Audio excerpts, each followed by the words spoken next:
Hello, listener. This is From Ideology to Unity, a spiritual journey where we let go of ideological doctrine and ego in favor of meaning, purpose, and unity as a whole. So, I'm going to do another reading from Synchronicity and Acausal Principle by Carl Jung. And so we're at the beginning of chapter 2. And we're almost halfway through.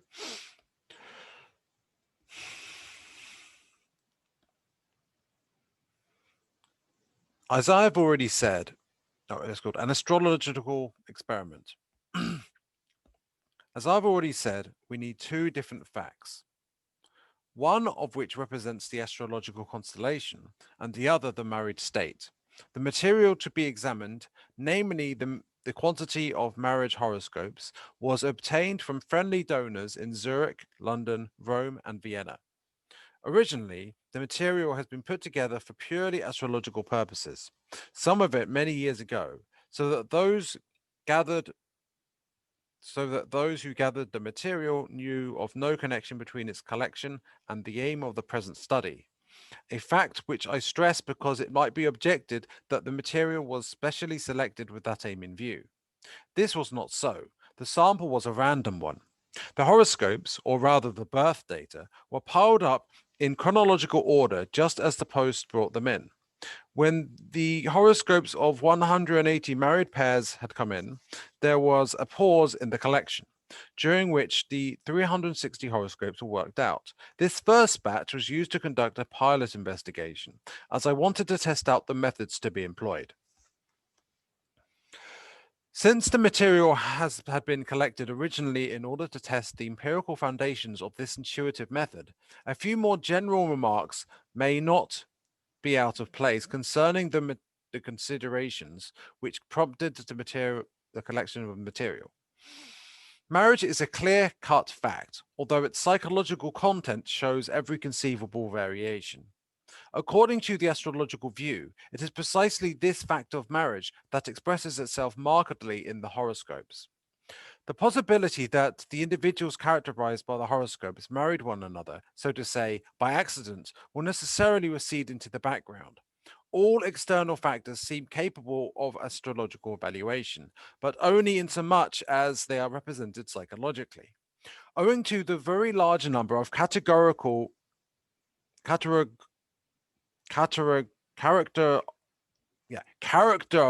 variations, we would hardly expect marriage to be characterized by only one astrological configuration. Rather, if astrological assumptions are at all correct, there will be several configurations that point to a predisposition in the choice of a marriage partner. In this connection, I must call the reader's attention to the well-known correspondence between the sunspot periods and the mortality curve. The connecting link appears to be the disturbances of the Earth's magnetic field, which in their turn are due to fluctuations in the proton radiation from the sun. These fluctuations also have an influence on radio weather. By disturbing the ionosphere that reflects the radio waves. Although I'm wondering, people look at the Schumann resonance and they see that as linked to the activity of Gaia herself, right? So there may well be a connection there. Obviously, Jung didn't see a connection there, and he wouldn't have been able to back that up scientifically, or at least, that doesn't seem to be something that he was saying. Also of note here, something that came to mind was that what's that YouTube channel? There's a YouTube channel that talks about the connection between. It looks at physics. It looks at the sun's activity, and it looks at Earth, space weather, and stuff. Suspicious observers, yeah. They look at sunspots and stuff. I don't know for sure, but I have a feeling that there might be a puzzle piece connection there. I don't know what it is, but yeah.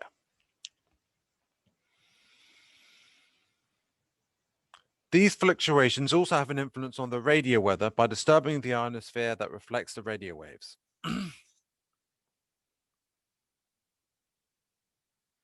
Investigation on these disturbances seems to indicate that the conjunctions, oppositions, and quadratic aspects of the planets play a considerable part in increasing the proton radiation and thus causing electromagnetic storms. On the other hand, the astrologically favorable trigonal and sextile aspects have been reported to produce uniform radio weather. Well, and also I do think that astrology has energetic effects on the psychology that go beyond what could be proven in this investigation by Carl Jung. So yeah. These observations give us an unexpected glimpse into the possible causal basis for astrology. At all events, this is certainly true of Kepler's weather astrology. But it is also possible over and above the already established physiological effects of proton radiation, psychic effects can occur which would rob astrological statements of their chance nature and bring them within range of causal explanation. Although no one knows what the validity of a nativity horoscope rests on, it is just conceivable that there is a causal connection between the planetary aspects and the psychological disposition. One would therefore do well not to regard the results of astrological observation as synchronistic phenomena, but to take them as possibly causal in origin. For wherever a cause is even remotely thinkable, synchronicity becomes an exceedingly doubtful proposition. For the present, at any rate, we have insufficient grounds for believing that the astrological results are more than mere chance, or that the statistics involved in large numbers yield a statistically significant result. As large-scale studies are lacking, I decided to investigate the empirical basis of astrology, using a large number of horoscopes of married pairs just to see what kind of figures would turn up. Pilot investigation. With the first batch assembled, I turned to the conjunctions and oppositions of the sun and moon, two aspects regarded in astrology as being equally strong, though in opposite senses, i.e., as signifying intensive relations between the heavenly bodies. That's a masculine symbol and feminine symbol. I think the masculine symbol is actually Mars and the feminine symbol Venus. And then it says comma ASC, so and DSC conjunction. So no, that's dumb. No. It's talking about male and female as in men and women in marriage. Silly me. With the male and female ASC and DESC conjunctions and oppositions, they yield 50 different aspects. There's a footnote here saying, although the quadratic, trigonal, and sextile aspects and the relations to the medium and imum Carillae ought really to be considered, I have omitted them here so as not to make the exposition unduly complicated. The main point is not what marriage aspects are, but whether they can be detected in the horoscope. All right. That's what he said. And he also said, another footnote is the chart in figure 1 sets out clearly the 50 different aspects as they actually occurred in the 180 married pairs. Okay, so this chart, for those on YouTube, you're able to see this chart.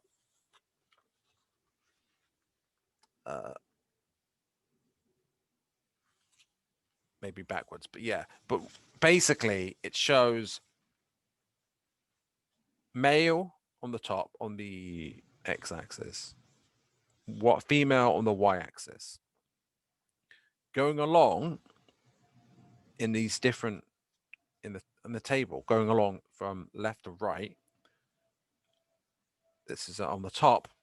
It has a dot with a circle around it, which representing the sun. The next one is a crescent moon. The next one is male symbol. Next one is female symbol.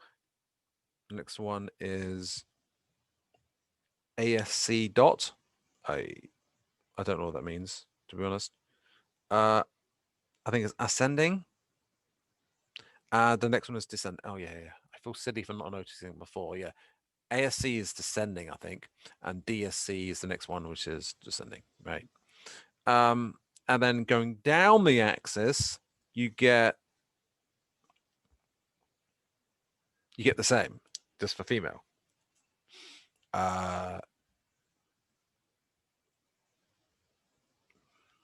You know, I'm not sure how well. I'm not sure about how well I can describe this to people who aren't looking at the YouTube video. Honestly, I recommend looking at this on YouTube. From my geology Unity to Unity, it's the same thing. I do upload everything there as well. But generally, well, it's up to you if you want to use podcast or YouTube, whatever. Okay, so I'm going to describe what these symbols are, but ultimately, if you want to know the pictures, look at the image on the YouTube video. I'm not going to explain the diagram in too much detail. I can say what he says about it, though, so it should be helpful. The reasons why I chose these combinations will be clear to the reader from my remarks on the astrological traditions in the previous chapter. I have only to add here that of all the conjunctions and oppositions, those of Mars and Venus are far less important than the rest, as will readily be appreciated from the following consideration. The relation of Mars to Venus can reveal a love relation, but a marriage is not always a love relation, and a love relation is not always a marriage. My aim in including the conjunction and opposition of Mars and Venus was therefore to compare them with other conjunctions and oppositions. These 50 aspects were studied for 180 married couples. It is clear that these 180 men and 180 women can also be paired off into unmarried couples. In fact, since any one of the 180 men could be paired off with any one of the 179 women whom he had not married, it is clear we can investigate 180 times 179 equals 32,220 unmarried pairs within the group of 180 marriages. This was done, CF.table 1, that's the one I showed you, and the aspect analysis for these unmarried pairs was compared with that for the married pairs. For all calculations, an orbit of 8 degrees either way was assumed, clockwise and anti-clockwise, not only inside the sign, but extending beyond it. Later, additional marriages were added to the original batch, so that in all, 483 marriages or 966 horoscopes were examined. As the following account shows, the testing and tabulation of results were carried out in batches. To begin with, what interested me most was, of course, the question of probability. Were the maximum results that we obtained significant figures or not? That is, were they improbable or not? Calculations undertaken by a mathematician showed unmistakably that the average frequency of 10% in the first batch and subsequently in all 3 batches is far from representing a significant figure. Its probability is much too great. In other words, there was no ground for assuming that our maximum frequencies are more than mere dispersions due to chance. Analysis of first batch. When we counted all the conjunctions and oppositions between Sun, Moon, male, female, ascending and descending for the 180 married and 32,220 unmarried pairs, the results are shown in Table 1, where it will be observed that the aspects are arranged by frequency of their occurrence in the married and unmarried pairs. Clearly, the frequencies of occurrence shown in columns 2 and 4 of the table for observed occurrences of aspects in married and unmarried pairs, respectively, are not immediately comparable, since the first are occurrences in 180 pairs and the second in 32,220 pairs. And a footnote saying, in this way, a rough control group is obtained. It will, however, be appreciated that it is derived from a much larger number of pairs than the married pairs, 32,220, as compared with 180. This leads to the possibility of showing the chance nature of 180 pairs. On the hypothesis that all the figures are due to chance, we would expect a far greater accuracy in the greater number of, consequently, a much smaller range in the figures. This is so for the range in the 180 married pairs is 18 minus 2 equals 16, whereas in the 180 unmarried pairs, we get 9.6 minus 7.4 equals 2.2.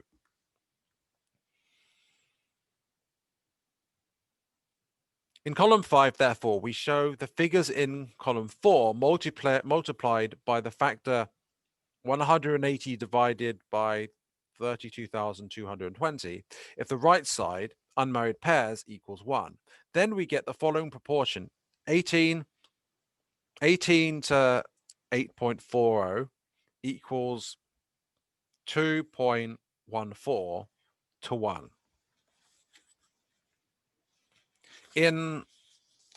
Okay, so here's another table. Oh wait, table 1 wasn't actually talking about the one I showed you. It was talking about the one, that's figure 1. Table 1 is this. Wait, there's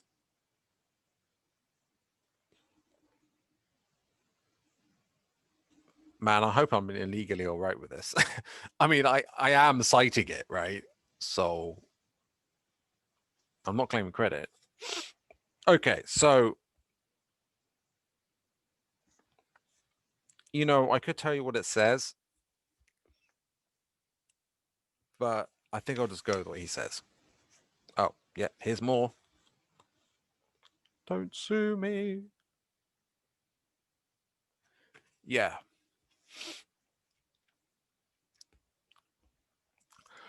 Table 2.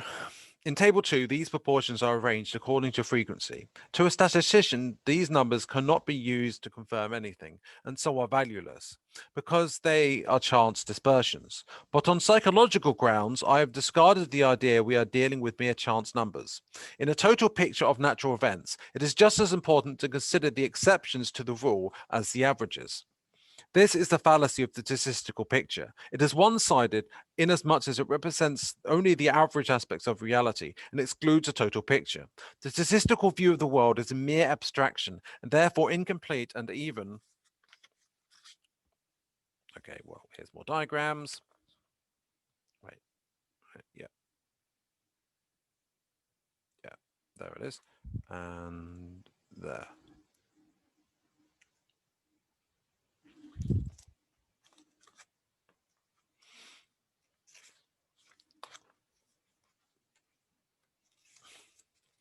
And fallacious, particularly when it deals with man's psychology.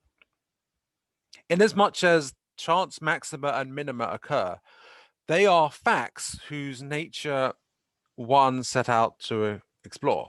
What strikes us in table 2 is the unequal distribution of the frequency values. The top 7 and bottom 6 aspects both show a fairly strong dispersion, while the middle values tend to cluster around the proportion 1 to 1. I shall come back to this peculiar distribution with the help of the special graph, figure 2. An interesting point is the confirmation of traditional astrological and alchemical correspondence between marriage and the moon-sun aspects. Feminine, moon, masculine, sun, 2.14 to 1. Feminine, moon, masculine, sun, 1.61 to 1.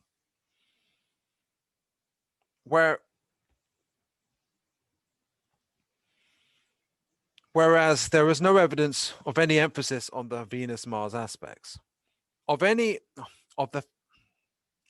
the 50 possible aspects, the results show that for the married pairs, There are 15 such configurations whose frequency is well above the proportion 1:1.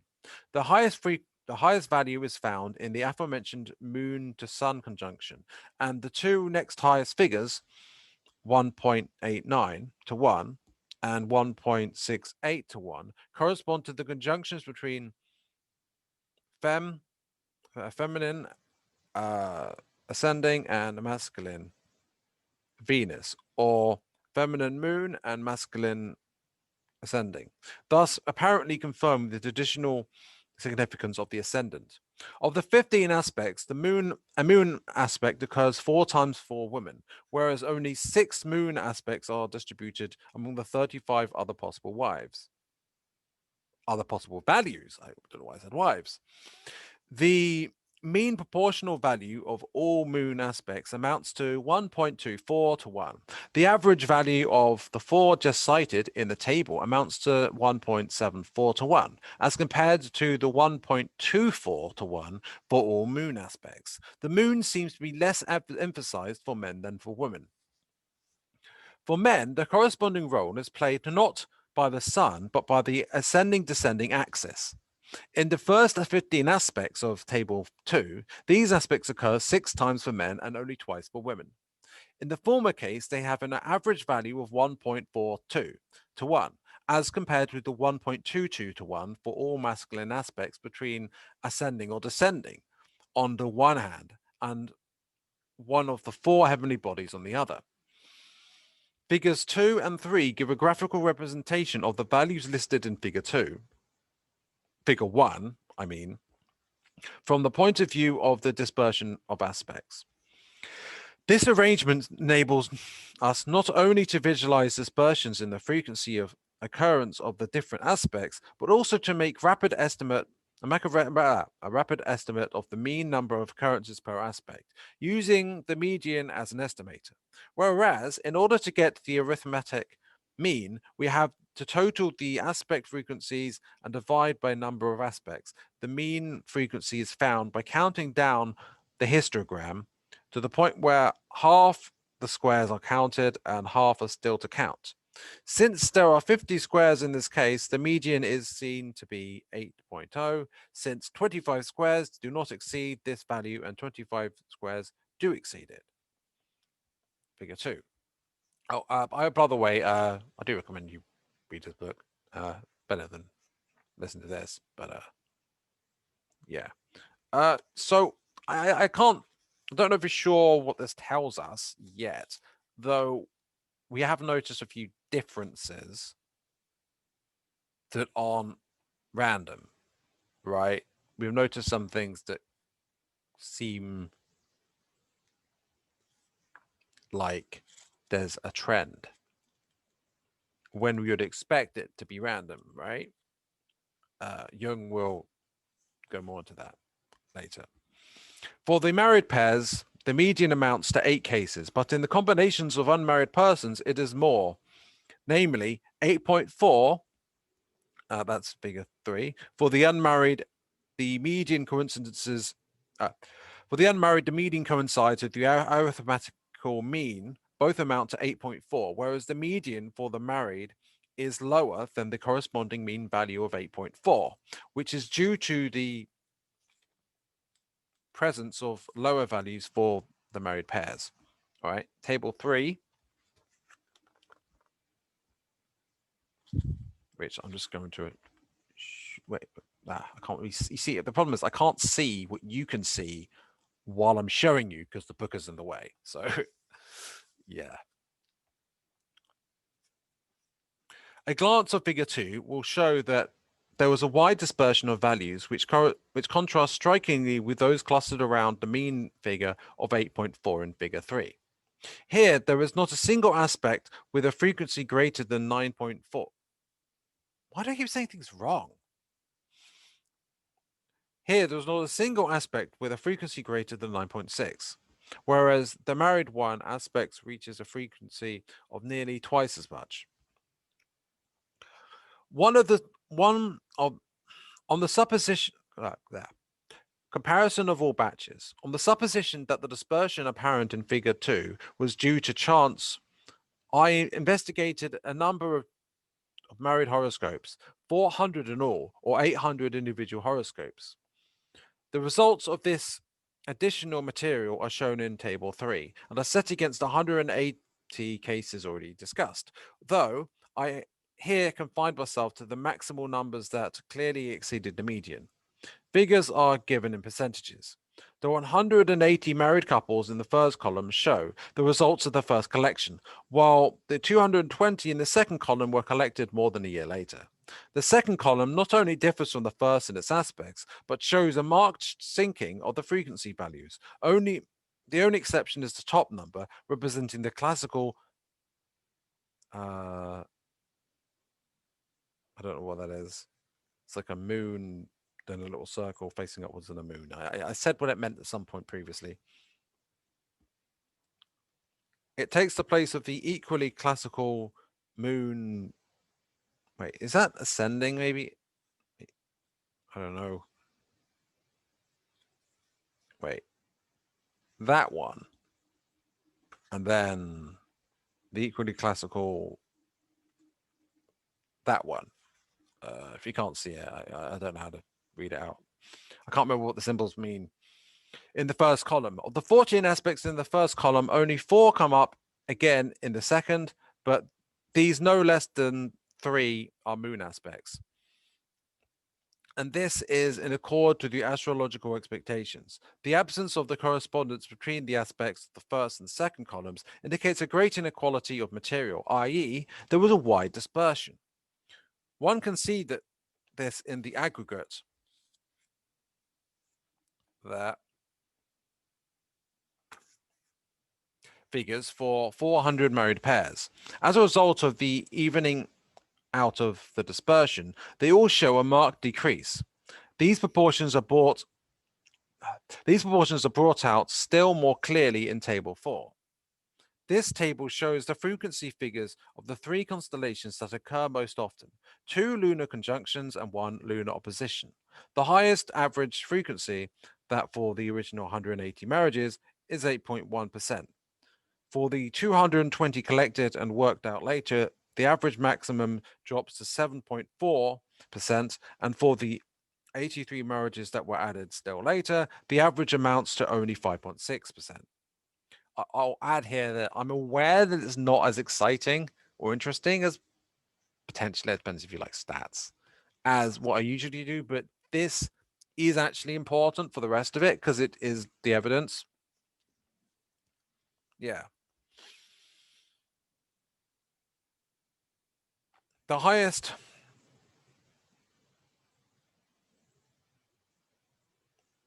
Right. Well, okay. The table shows frequency figures for the 3 constellations that occur most often, 2 lunar conjunctions and 1 lunar opposition. The highest average frequency, that for the original 180 marriages, is 8.1%.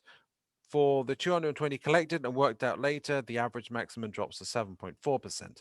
And for the 83 marriages that were added still later, the average amounts to only 5.6%. In the original batches of 180 and 220, the maxima still lie with the same aspects. But in the last batch of 83, the maxima lie with different aspects, namely ascending something moon.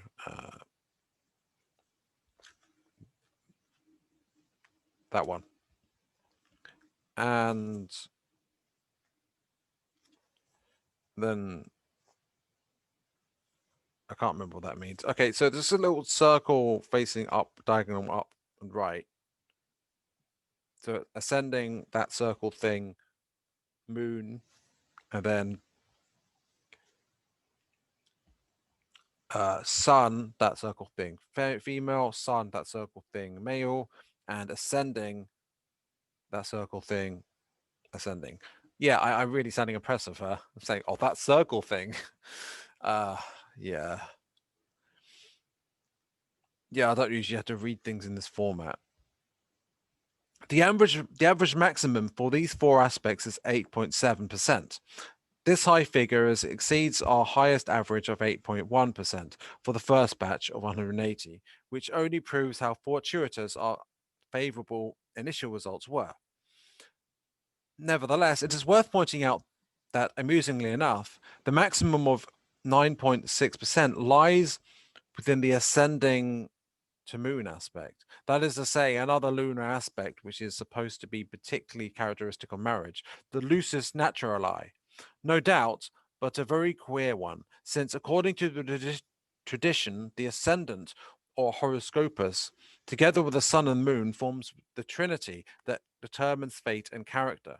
One had wanted to had one wanted to falsify the statistical findings so as to bring them in line with tradition, one could not have done it more successfully. Table 5 shows, yeah, so what I just said there, that's quite noteworthy, right? Because it's evidence for what people say about marriage and something in horoscopes. Well, actually, empirically, statistically, turning out to be true. And he's not falsifying it. But if he were, that's how he'd do it. And he didn't. So that's pretty strong evidence.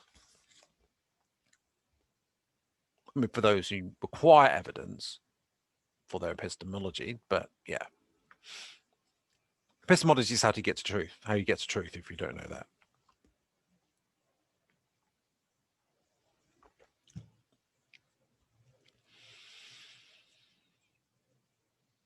Table 5 shows the maximal frequencies for unmarried pairs. The first result was obtained by my co-worker, Dr. Liliane Frey-Rohn, putting all the men's horoscopes on one side and the women's on the other, and then combining each of the pairs that happened to lie on top. Care was naturally taken that a real married pair was not accidentally combined. The resultant frequency of 7.3 is pretty high in comparison with the much more probable maximal figure for the 32,220 unmarried pairs, which is only 5.3. This first result seems to me somewhat suspicious.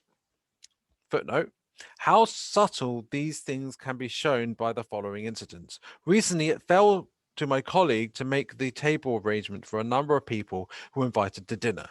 She did this with care and discretion. But at the last moment, an esteemed guest, a man, unexpectedly turned up who had at all costs to be suitably placed. The table arrangement was all upset, and a new one had to be hastily devised. There was no time for elaborate reflection. As we sat down to table, the following astrological picture manifested itself in the immediate vicinity of the guest.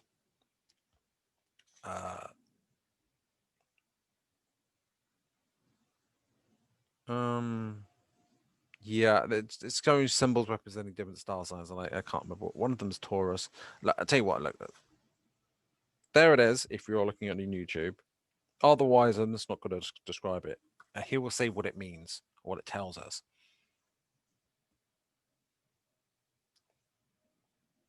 Four sun to moon marriages had arisen. My colleague, of course, had thorough knowledge of astrological marriage aspects, and she was also acquainted with the horoscopes of people in question. But the speed with which the new table arrangement had to be made left her no opportunity for reflection, so that the unconscious had a free hand in secretly arranging the marriages, in inverted commas. The marriages being, of course, people who were sitting next to each other. But I mean, good conversation and marriage suitability. Maybe there's a link.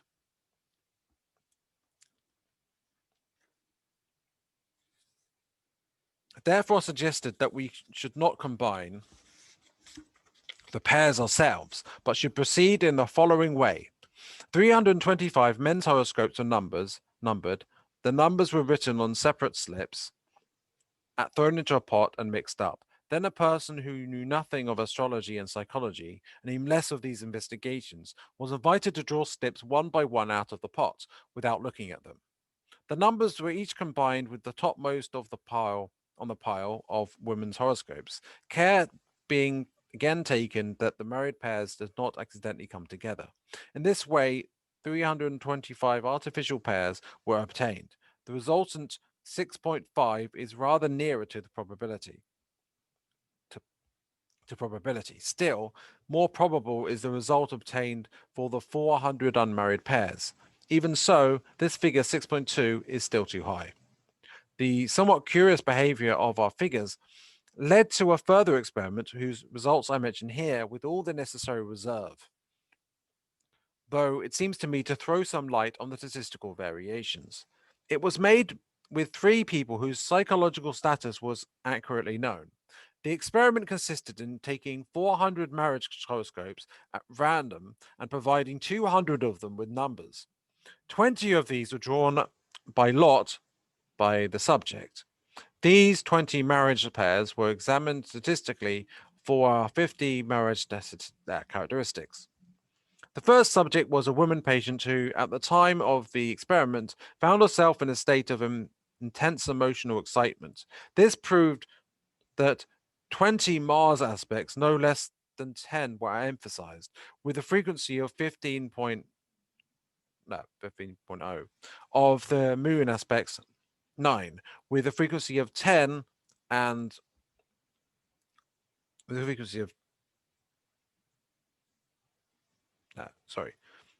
It proved of 20 Mars aspects, no less than 10 were emphasized, with a frequency of 15, of the moon aspects 9, with a frequency of 10, and of the sun aspects 9, with a frequency of 14. The classical significance of Mars lies in his emotionality, in this case supported by the masculine sun. As compared with our general results, there is a predominance of the Mars aspects, which fully agrees with the psychic state of the subject. The second subject was a woman patient whose main problem was to realize and assert her personality in face of her self-suppressive tendencies. In this case, these axial aspects, ascending, descending, which are supposed to be characteristic of the personality, came up 12 times with a frequency of 20, and the moon aspects with a frequency of 18. This result, astrologically considered, was in full agreement with the subject's actual problems. The third subject was a woman with strong inner oppositions whose union and reconciliation constituted her main problem. The moon aspects came up 14 times with a frequency of 20, the sun aspects 12 times with a frequency of 15, and the axial aspects 9 times with a frequency of 14. The classical conjunctio solis et lunae as the symbol of the union of opposites is clearly emphasized. So, yet again, the statistics, the evidence is showing at least some basis of astrology scientifically. Here we go.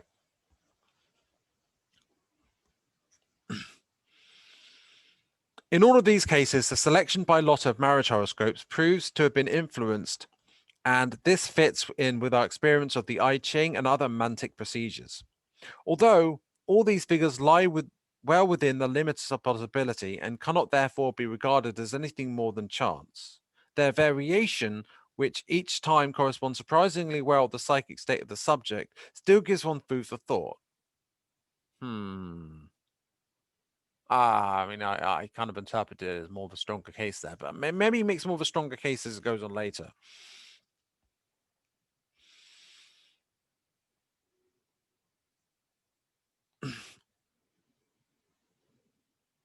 The psychic state was characterized as a situation in which insight and decision come up against the insurmountable barrier of the unconscious opposed to the will. This relative defeat of the powers of the conscious mind constellates the moderating archetype, which appears in the first case as Mars, the emotional maleficus, maleficus. In the second case as the equilibrating axial system that strengthens the personality, and in the third case as the hieros gamos or conjunctio of the supreme opposites. Footnote, cf. The Nuptials of the Sun and Moon in Alchemy, Psychology and Alchemy, New York and London, 1953. The psychic and the physical event, namely the subject's problems and choice of horoscope correspond, it would seem, to the nature of the archetype in the background, and would therefore represent a synchronistic phenomenon. Well, there we go. That's quite interesting. Insomuch as I am not very well up to the higher mathematics, and that had therefore to rely on the help of a professional, I asked Professor Marcus Fiers of Basel to calculate the probability of my maximal numbers. This he kindly did using the +1 distribution. He arrived at a probability of approximately 1 to 10,000. Later, on checking the calculation, he found an error whose correction found the probability to 1 to 1,500.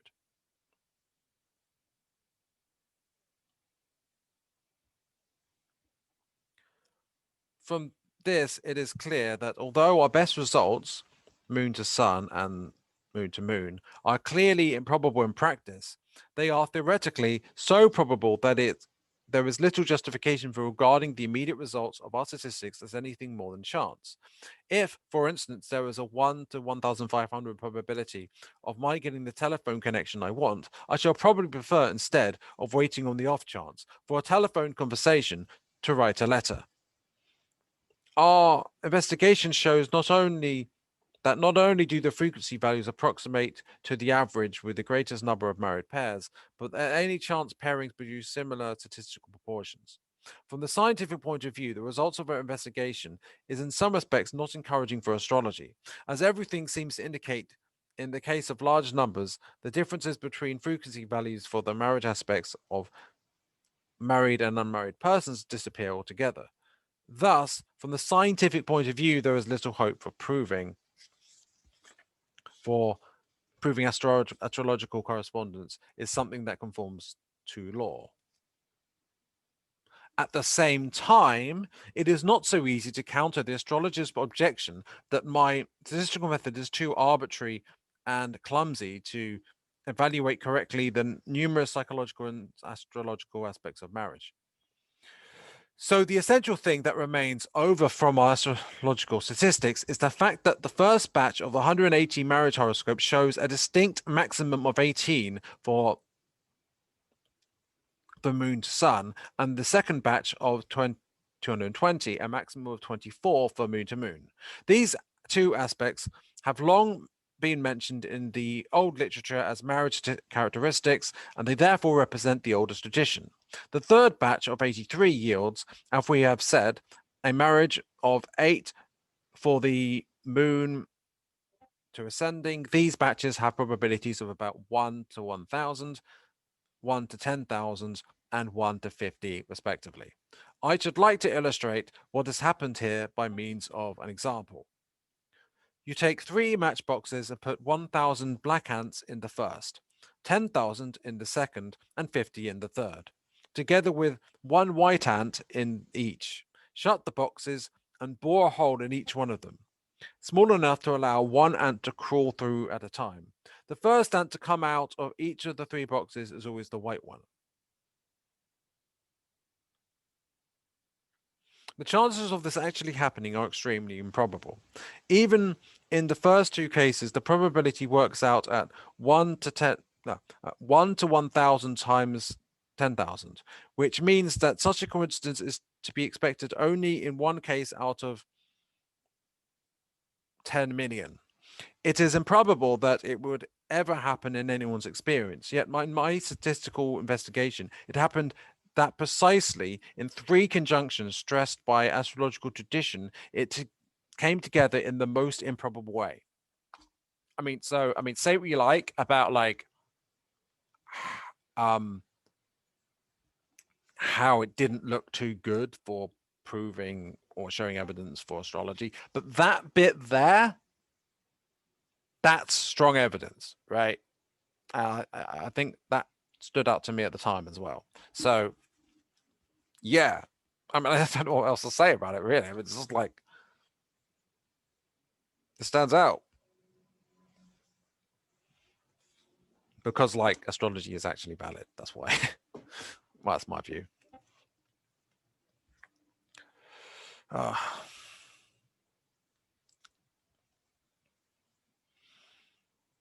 for the sake of accuracy, however, it should be pointed out that it is not the same white ant that is the first to appear each time. That is to say, although there is always a lunar conjunction and always a classical one of decisive significance, they are nevertheless different conjunctions because each time the moon is associated with a different partner. There are, of course, the three main components of the horoscope, namely the ascendant or rising degree of a zodiacal sign, which characterizes the moment, the moon, which characterizes the day, and the sun, which characterizes the month of birth. Hence, if we consider only the first two batches, we must assume two white ants for each box. This correction raises the probability of the coinciding lunar conjunctions to 1 to 2,500. 1 to 2,500. No, wait. No. Okay, that's 1 to 2,500. Oh, right, that dash is just because it, well, okay, correction. 1 to 250,000.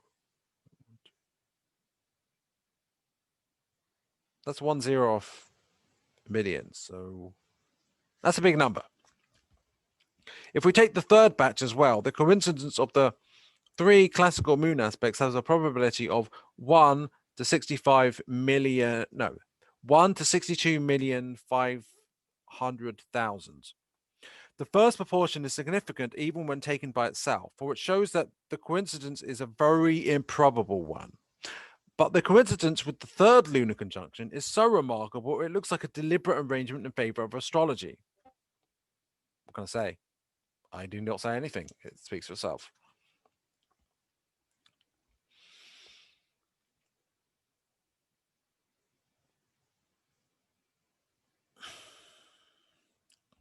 If, on the contrary, the figures actually fall within the limits of chance probability, they do not support the astrological claim. They merely imitate accidentally the ideal answer to the astrological expectation. I mean, imitate. What a coincidence there, hey? It is nothing but a chance result from the statistical point of view. Yet it is meaningful on account of the fact that it looks as if it validated this expectation. It is just what I call synchronistic phenomenon. Evidence for synchronicity. Or at the very least, synchronistic phenomenon. That's the difference. The statistically significant statement only concerns regularly occurring events, and if considered as axiomatic, it simply abolishes all exceptions to the rule. It produces a merely average picture of natural events, but not a true picture of the world as it is. Yet the exceptions, and my results are exceptions, and most improbable ones at that, are just as important as the rules. Statistics would not even make sense without exceptions. There is no rule that is true under all circumstances. For this is real. This is the real and not the statistical world. Because the statistical method shows only the average aspects, it creates an artificial and predominantly conceptual picture of reality. That is why we need the complementary principle for a complete description and explanation of nature. If we now consider the results of the Rhine experiments, and particularly the fact that they depend in large measure on the subject's active interest, we regard what happened in our case as a synchronistic phenomenon. The statistical material shows that a practicality as well as a theoretical improbable the statistical material shows that a practically as well as theoretically improbable chance combination occurred, with it, which coincides with the most remarkable in the most remarkable way with the traditional astrological expectations. Funny that such a coincidence should occur at all is so improbable and so incredible that no one could have dared predict anything like it. It really does look as if the statistical material has been manipulated and arranged so as to give the appearance of a positive result. The necessary emotional and archetypal conditions for a synchronistic phenomenon were already given. since it is obvious that both my co-worker and myself had a lively interest in the outcome of the experiments. And apart from that, the question of synchronicity has been engaging my attention for many years. What seems in fact to have happened, and seems often to have happened, bearing in mind the long astrological tradition, is that we got a result which had presumably turned up many times before in history. Had the astrologers, with but a few exceptions, concerned themselves with more than statistics and questioned the justice of their interpretations in a scientific spirit, they would have discovered long ago that their statements rested on a precarious foundation. But the interesting thing here, I think, is that the belief fundamentally involved in astrology, in I Ching and ESP, what it involves is the law of attraction.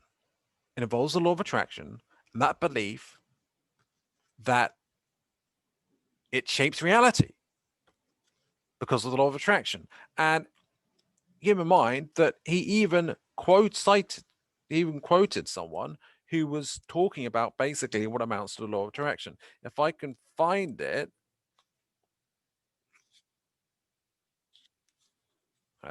get me, I'm not sure how far back this goes.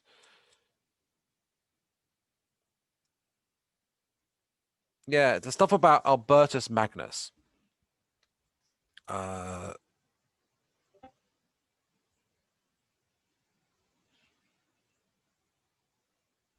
Since it's relevant, I will quote it again. Although you probably already know about the law of attraction. Yeah, I don't need to mention it because you know what the law of attraction is, probably. And mentalism, that we shape reality with belief. And from my perspective, that principle is what's behind it. Now, I can't scientifically prove that right now, but I'm not a scientist. Like, my epistemology isn't scientism and it isn't positivism. So, yeah.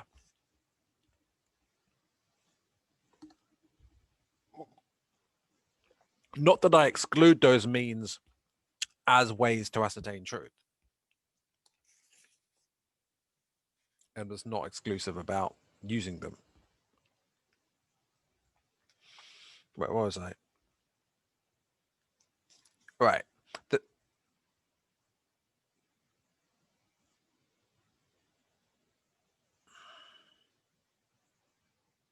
but I imagine that in their case too, as with me, a secret mutual connivance existed between the material and the psychic state of the astrologer. This correspondence is simply there, like any other agreeable or annoying accident. Ah, there's a call. Hello. She's actually going for a walk right now.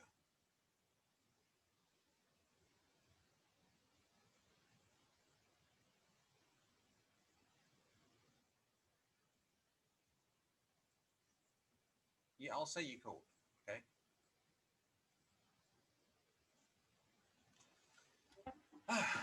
um. All right. I tell you what, you can call her back in like half an hour or something. All right. Bye.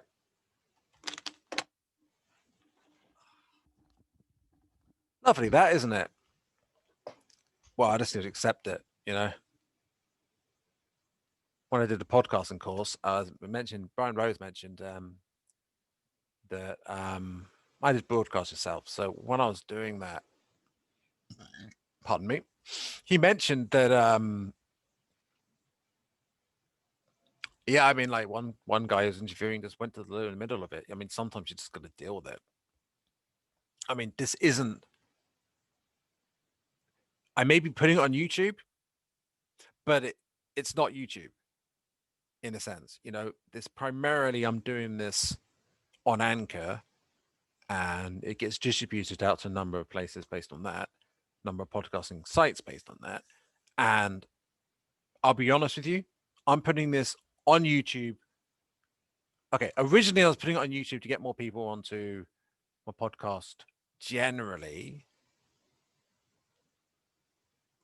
But I mean, since ultimately it's about service. I mean, it is on YouTube, so they are what if someone watches it just on YouTube, they watch, they're listening to it either way, right? So this is a different medium. Yeah, but I'm not concerned with having the highly polished edited approach. That's just not my style. And I kind of discovered my style in doing the course. Now I'm on the subject. I'm also mentioning the course a bit. Like, there are people who claim it's a scam, right? But I have to say the course is good. He's a good podcaster. The course is good. There is valuable insight in it. Now, you could quibble about whether it's worth the money or whether or not you can get better courses elsewhere. I don't know. All I know is it was great for me. So I'm not saying anything one way or the other about his character. Like, to me, that's not the point. The point is, like, is it a scam? No, it's not. It's just not. Now, maybe I can't say anything about any of his other courses because I haven't done them. All I can say is Broadcast Yourself by Brian Rose is not a scam. It's a good course that teaches you valuable stuff about podcasting. Anyway, I'm going to get back to it. Though we're probably approaching the end of this particular episode. So, I mean, it's quite important that we got to the point where it seems to indicate, not that Jung perceived it that way, but it seems to indicate the law of attraction and mentalism has a clear role, in my opinion, in relation to astrology and the results he actually got empirically. It corresponds, perhaps synchronistically, with what the law of attraction describes and what astrology describes. And that correspondence indicates, to me, it's not conclusive evidence, but it's a step towards empirically proving the law of attraction, perhaps. Am I stepping a bit too boldly forward on this? Maybe, but I wonder if you feel the same way. Like, it does feel like it's some sort of evidence for the law of attraction there, or at least that it has a role in astrology.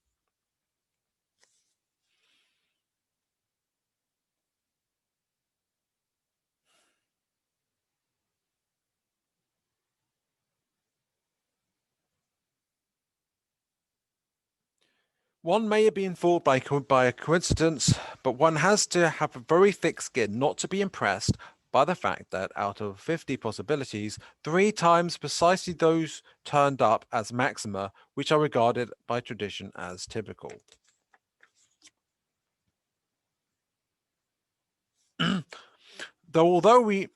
As though to make this starting result even more impressive, we found that use has been made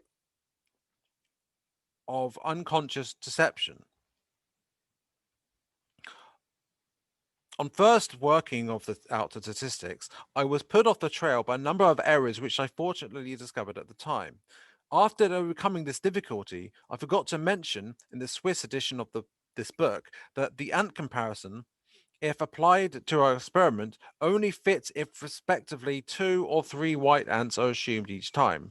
This considerably reduces the improbability of our results. Then at the 11th hour, Professor Fiers, on checking his probability calculations again, found that he had been deceived by a number of 5. I presume deceived by his own unconscious. The improbability of our results was again reduced, though without reaching a degree which one could have described as probable. The errors all tend to exaggerate the results in a favorable way to astrology. Well, isn't that interesting? It seems like Source has a sense of humor, doesn't it? It's like, yeah, I know you're like trying to do empirical evidence, and it looks like there's less of a case for it. But let me just give you some synchronicity that indicates that it's true while you're trying to test whether or not it's true in the first place. I like it. I like it. I like it. Thank you, Source. That's funny. So yeah, I find that quite amusing. And he put that in italics, so he seemed to find that amusing, or at least take note of it. And to add most suspiciously to the impression of an artificial or fraudulent arrangement of the facts, which was so mortifying to those concerned that they could not, they would not probably have preferred to keep silent about it. That they would probably have preferred to keep silent about it. I know, however, from long experience of these things, that spontaneous synchronistic phenomena tend to draw the observer by hook or by crook into what is happening and occasionally make him an accessory to the deed. I mean, it feels like some sort of quantum entanglement, perhaps, but that's just an intuition. The dependence of ESP or on emotional factor is the experimenter. The dependence of ESP on an emotional factor in the experimenter and subject is a case in point. I therefore consider it scientific duty to give as complete account as possible of the results and to show how not only the statistical material but the psychic process of the interested parties were affected by the synchronistic arrangement. Although, warned by previous experiments, I was cautious enough to submit my original account, in the Swiss edition, to 4 competent persons, among them 2 mathematicians. I allowed myself to be lulled into a sense of security too soon. The corrections made here do not in any way alter the fact that the maximal frequencies lie within 3 classical lunar aspects. All right, so at this point, I feel like I'll end it because I'm gonna have to end. I've got something soon anyway, so I hope you enjoyed it. I know that I was uh, stumbling over statistics and stuff in a way that, and what I was saying wasn't necessarily as interesting as the first parts, but towards the end, we got some real results that really seemed to me to empirically show astrology and perhaps even the law of attraction. So, yeah. All right. Bye for now.